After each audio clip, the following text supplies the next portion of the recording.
Hello, and welcome to The Key, an Unlock Foundation podcast for women, by women, centered on self-worth and empowering women to take the steps to close the pay gap in their own lives. My name is Severia Harris, and I'm joined today by members of the Unlock community, including special guest Amii Barnard Bahn, a Harvard Fellow at the Institute of Coaching and boasting more than 11,000 LinkedIn followers. Amii has been widely recognized as one of the leading voices in executive coaching. Forbes, one of the top executive coaches, and she's been ranked globally number 15 by Thinkers 360 for executive coaching. Amii has helped many of us navigate our way up the corporate ladder, serving as the mentor many of us do not have but desperately need. Her work can be found gracing the pages of Harvard Business Review, Wall Street Journal, Forbes, Fast Company, and more than that, Amii has been lifting as she climbs, testifying on the need for women to be on corporate boards, a critical step in closing the pay gap.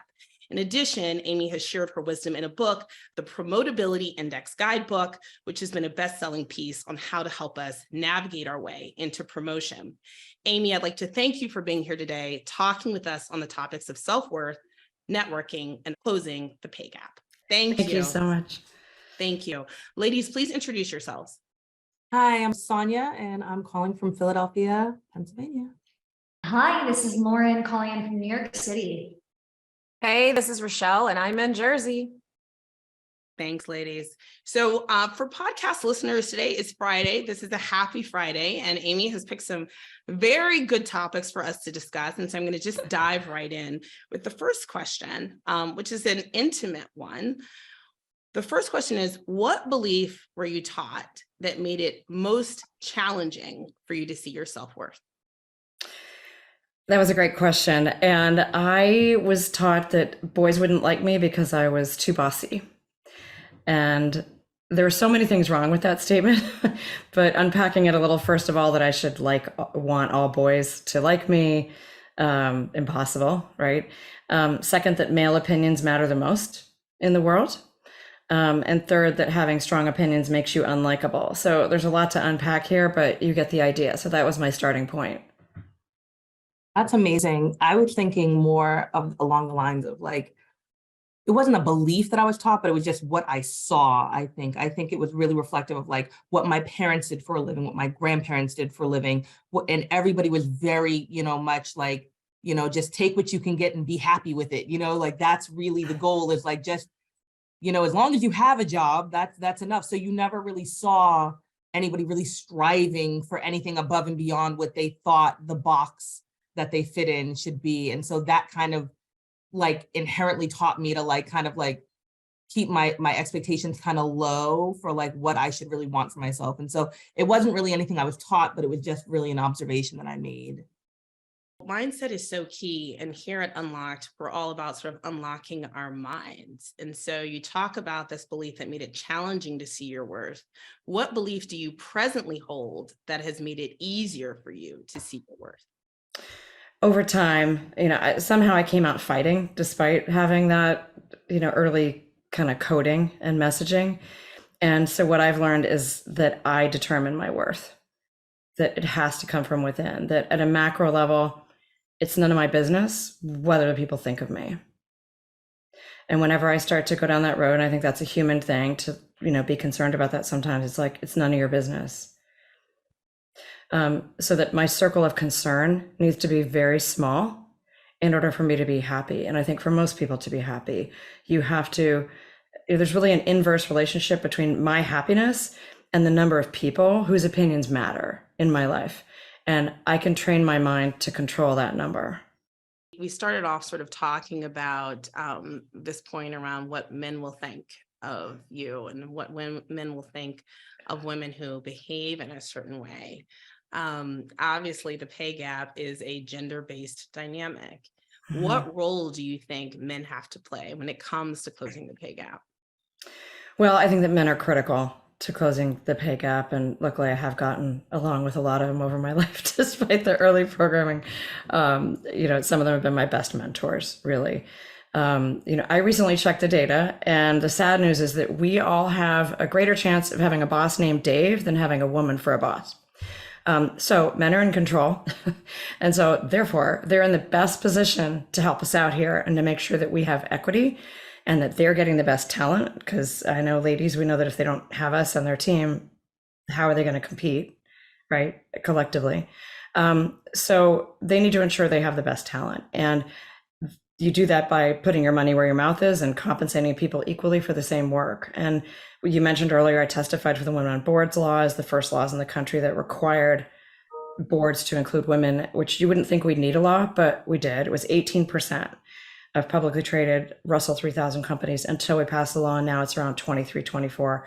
And a lot of companies, it shined a spotlight on what we needed to do, which was really ultimately the point of the legislation as well. We don't want to force anyone to have on a board, but we wanted to show that this private, boys club that existed, because these positions are never posted, it's always through a network, that we need to get better at that. And women are getting much smarter about networking and understanding the game too. But that law would have never passed if Jerry Brown, governor of California, hadn't signed it. So again, another example of we need men, on board to do this. And I've written about how to do it in an HBR article about pay equity. But men need to, and women need to sponsor that in their companies in order for it to happen. We can propose it bottom up, but it has to really come top down. And you know what, Amii, you raise a really important buzzword, which is sponsorship. And everyone knows at this point in your careers that in order to advance meaningfully, you need sponsorship, whether you're male or female. Yep. And so, when we look at this question, without sponsorship, how far are we really going to get? And by virtue of having a sponsor, what does that even mean? A sponsor is someone in a position of influence who behind closed doors will advocate for you on your behalf when you're not there. And so if we are not in those rooms where compensation is being discussed, where promotability is being discussed, then really we need men to further that conversation on our behalf. And to just make this point very relatable to all the men out there, do you have a sister, a mother, a daughter? I think when men start internalizing what they're advocating for the women in their own circles of concern, then it becomes very personal. And I really hope that the men watching this podcast take on that responsibility themselves and really find it and as an opportunity to be that sponsor and to create that path of sponsorship for us women that are merely trying to just get paid equally to you guys, right? Mm-hmm. Definitely. It's interesting, actually, that point about sponsorship is, I think there's some data that also supports that women are over mentored and under sponsored. And so women get a lot of feedback about how they can be better, do better, show up better. And then they do all those things, but the sponsorship piece, which is after you've turned perfect, to have that person behind the scenes advocating for you it's still not there at the right level. So, to your point, I think having people who are willing to not just tell you how to be better, but are willing to tell others how to be better to you is really critical. It can all be about fixing ourselves, right? Exactly. So, yeah. Exactly. Did you ever have an aha moment, or as we like to call it, an unlock moment, when you realized that you needed to change the expectations for yourself? And if so, what was that moment? Yeah, I did. I would say it was after one of my biggest executive roles. I'd been a chief compliance and ethics officer for US Pharma and McKesson, $90 billion company. And I'd built the ethics and compliance program there. And it was a fantastic opportunity. But it started, I think, when I hit my 50s to become less fulfilling. And I needed more freedom of expression to be able to say what I wanted, to fight for what I wanted, and just do a bunch of different things. And so that's when it hit me that, no job's going to give me that. The role doesn't yet exist. And that was a little scary. And it took me a few years to journey and do many experiments and figure it out. But realizing that I needed to create that role and make it happen was a big aha. It resonates really deeply with me because I know that for me, it was a very similar experience. I have 3 young children now, right? Yeah. And, I have a 6-month-old little girl and a 2-year-old boy and a 7-year-old little boy. And so I know that in engaging with these amazing women, through my very dear friend Rochelle here, my biggest and most recent unlock moment was I went to their launch, at the request of Rochelle. And I volunteered my time because, you know, I was just kind of going stir crazy, being at home and being a stay-at-home mom for the time being, you know, because my job, being honest, my job quit me last summer. I didn't quit my job quit me last summer. And so I went to this Unlocked launch because she was like, you got to get up, you got to get back in there. If you know Rochelle, you know that she's always going to be that strong hand that kind of gives you a good push in the back. And I was like, no, what do I have to say to these people? Like, I'm so, you know, out of it. And it was the encouragement. It was right on time. And it was exactly what I needed. And so the aha moment was going to this event and meeting people who were very much similarly situated to myself. And I met even the woman who spoke on the panel had actually had a very similar, the exact same experience, that she too was laid off while she was pregnant from her corporate job.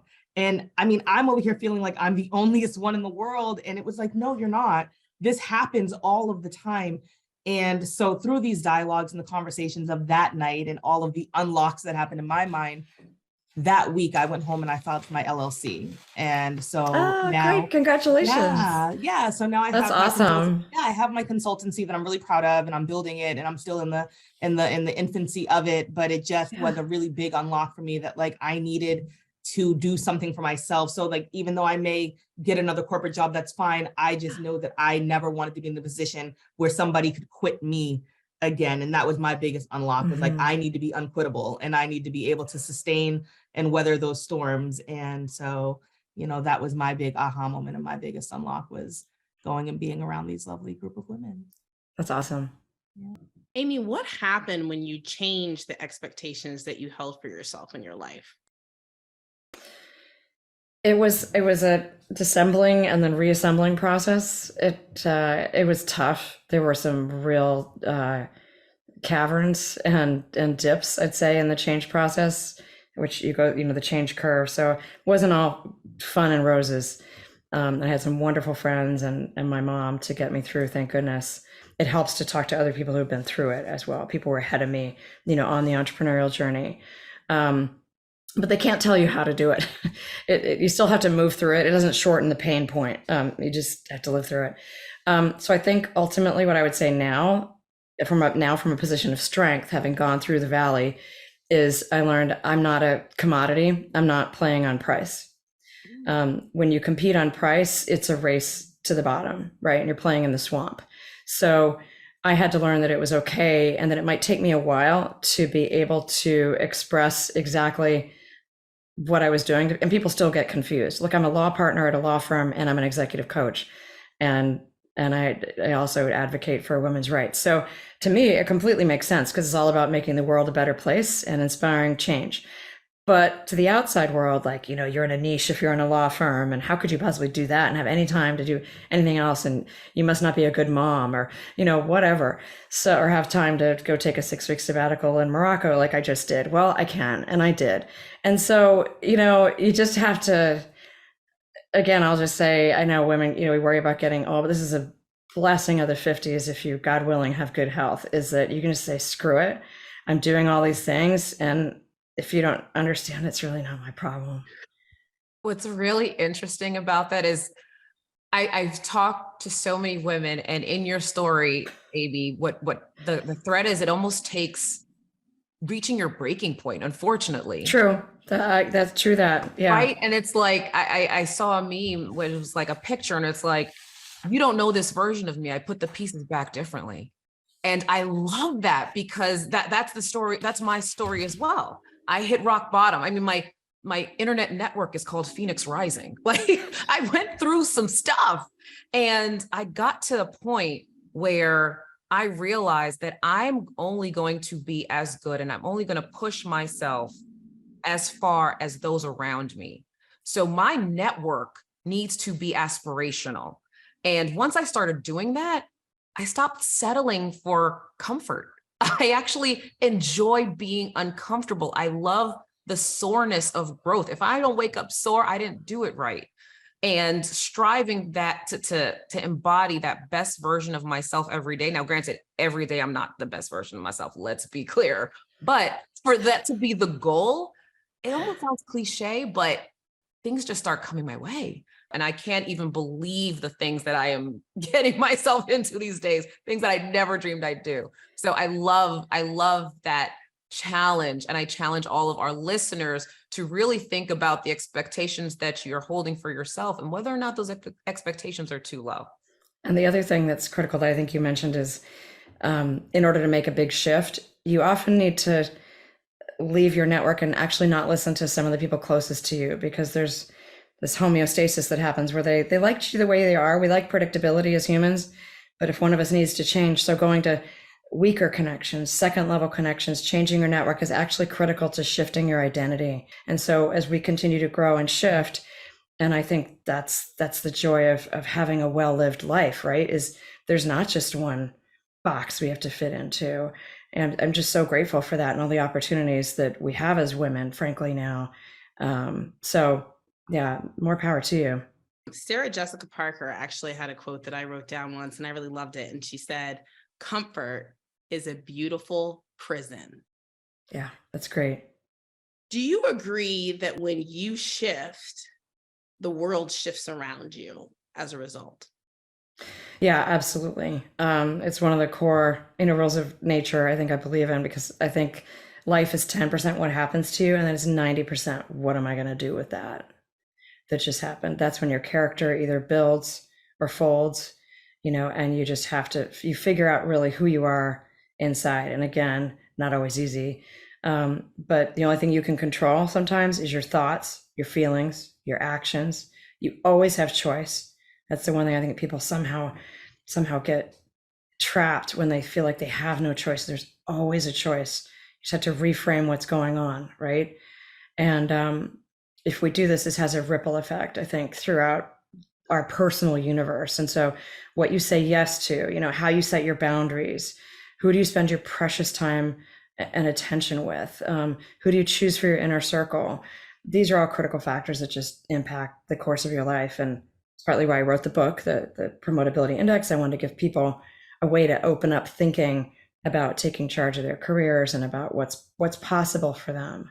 I think there's a power in manifestation. I definitely have tried to live into that a bit. And it's like, if you tell the universe something more than enough times, it seems to happen. And I definitely had that experience a few times. And I think that's why I would second that the world shifts around you. But to Amy's point, it starts with how you're talking to yourself. If you're putting out that positivity and telling the world you want that promotion, it's going to happen for you. But if you're being negative, blaming everyone else for it and not looking within and saying other things out to the universe, then maybe that promotion never happens. So I think it's back to that theme around, like, it starts within, worth, putting out the universe, positivity, and really the power of manifestation.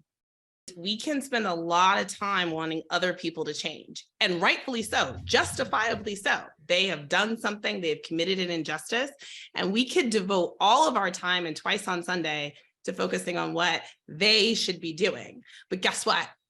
You don't control them. You only control you. And so to your point, Amii, around like you always have a choice, then you can maybe convert some of that energy that you're spending wanting and waiting for others to change and show up differently for you to change and show up differently to them. I think it's a concurrent thing, right? You try to inspire change from the outside, try to work it, try to strategize, and concurrently you'd be thinking about, okay, what do I have control over? What are my choices? How long am I willing to try to push this rock up the hill? Sometimes if I see I'm getting somewhere, I'll stick with it. But if not, I might move on to something else. So to that end, what's the biggest ask that you've ever had to make, and how did you prepare yourself to make it? That would be, leaving corporate and starting my own business about 6 years ago. I'm going back to grad school for coaching, and because I'm a primary breadwinner with my kids, and so going to my husband and going to my school age kids and just being like, I think this isn't the time. This isn't the planned time that I had planned to do this, but I think it's the right time, and just kind of going without a safety net. I'd done that a couple other times in my life, which gave me the courage to know that it would work out. I didn't know the answer, so I couldn't quite manifest exactly what I wanted other than regular money. and fulfillment. Money's not my primary motivator, but we do need it. So yeah, just that was the biggest, just really big leap in just being like, look, I've done a lot. I have a great network. I'm smart. I'll figure it out like that, but there were moments of weakness and scary moments. Like, what the hell have I done? But it's worked out. Recently, the most scariest things that I've had to do and how I got myself to ask for them was negotiating salary, right? Like that was always something that just, like you don't ask, you get what they give you and you be grateful for it. And that's how that works, right? That's how we're taught, like you work hard and they'll see you and they'll recognize the hard work and then they'll pay you accordingly. And so it's like, no, the unlock was like, no, that's not how it works. So I remember leaving municipal government and being paid pennies. And I was interviewing for my first corporate job. And I was like, one of my friends who had been in corporate for a long time was like, walk in there like a man and just demand what you want and watch what happens. Advocate for yourself and don't forget to negotiate. Do not take the first thing they offer you. And I'm like, what do you mean don't take the first thing they offer you? Like negotiate, haggle? Like you're gonna haggle my salary? Like how? And I threw the number out there and it was a 50% increase on what I was making. And they were like, okay. I love it. That's great. And then every time since then now it's like, okay, well, I got that 50% the first time. I got 20% my second time 2 years later. And now I'm going for another like 40%. Like, I'm like, you know what? Why not? It was a hard journey to kind of like trust that, like, it's like one of those trust falls where you have to just kind of like do it. And once you do it, it's not scary anymore, but like just getting, the wherewithal to do it is the hardest part. So, yeah. I have not had the confidence to ask for a pay raise, even though I know I'm severely underpaid. We got to talk. We have to talk. I have not done it yet. Personally, I've been able to make some really big asks. I'm in the midst of a really big ask. We could talk about that offline, but it involves campaigning masses of people on social media. But I bring that up because I think once I master that ask, which ties directly to how I feel about myself and my self-worth, then I think I might be in a position to go marching into my manager's office and say, you either need to raise my salary or I want you to create this position that I know you can create and give me a salary commensurate with that. I'm not there yet. I will keep you guys posted. Keep me accountable, but I am channeling all the energy from this conversation to push me there. Nice. This idea of fear is resonant, right? And someone like you, Amii, has obviously done the work to overcome that fear and now coaches others on how to overcome that fear. And for those who are listening, you can be a part of Amii's world and her network. You can follow her on LinkedIn. You can buy the Promotability Index Guidebook. We're going to be having a raffle giveaway for members of the Unlock community to get a digital copy of the book. But you can continue this conversation. It's not done here. This is the unlock. This is to get your mind ready to take on the steps that are next. And just like, if you sound like Rochelle and you relate to that of like, I know I should, I'm not there yet. Let this podcast be the encouragement that you need, and then hop on over to Amii's page and start getting to work, getting yourself promoted, getting yourself paid. The Unlock Foundation is really trying to pioneer a new culture for women networking. And I was wondering, Amii, if you could you've coached people into the C-suite, in the C-suite. Can you talk a little bit about the power of the network and how perhaps your network has benefited you?